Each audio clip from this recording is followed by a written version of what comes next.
সম্ভ্রান্ত মুসলিম পরিবারে জন্ম নেয়া বেগম জিয়া ঈর্ষণীয় ব্যক্তিত্বের অধিকারী ছিলেন। রাজনীতির মাঠেও তিনি প্রতিহিংসার চর্চা করেননি। তাকে মিথ্যা মামলায় কারাগারে রেখেছিল ফ্যাসিস্ট হাসিনা, বাড়ি থেকে উচ্ছেদ করেছিল এক কাপড়ে।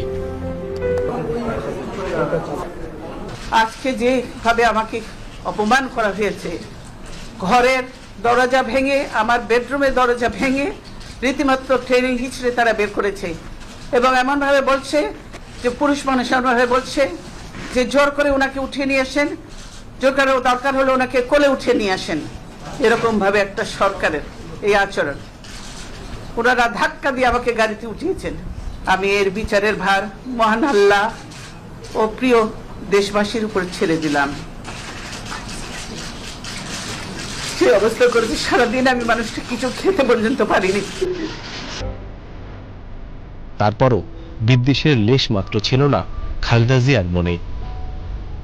খালেদা জিয়া ও তার পরিবার নিয়ে ফ্যাসিবাদী মিডিয়ার কুৎসার সয়লাবের যুগে নতুন প্রজন্ম বেগম জিয়াকে দেখেছেন নিঃসঙ্গ এক যোদ্ধা হিসেবে, যিনি তরুণ বয়সে স্বামীকে হারিয়েছেন, দুই ছেলে বাধ্য হয়ে বিদেশ বিভুঁইয়ে, এরই মাঝে ছোট ছেলের মৃত্যু, তারপর প্রবীণ বয়সে কারাবাস।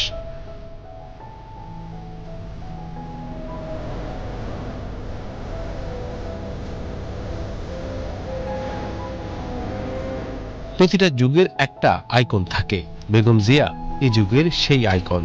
ফ্যাসিবাদের নির্দয় অত্যাধুনিক নাগপাশের মাঝে থেকেও উনি লড়ে গেছেন সর্বোচ্চটা দিয়ে। ওনাকে কেউ কিনতে পারে নাই।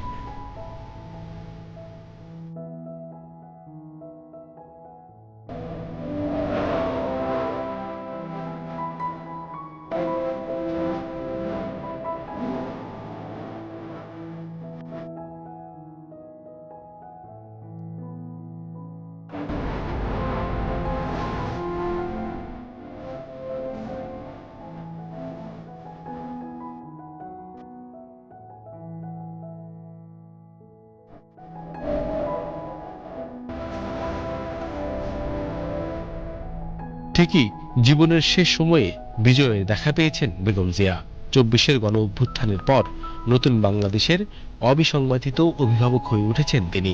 বেগম জিয়া আগামীর বাংলাদেশের ইতিহাসে কিংবদন্তি হয়েই থাকবেন।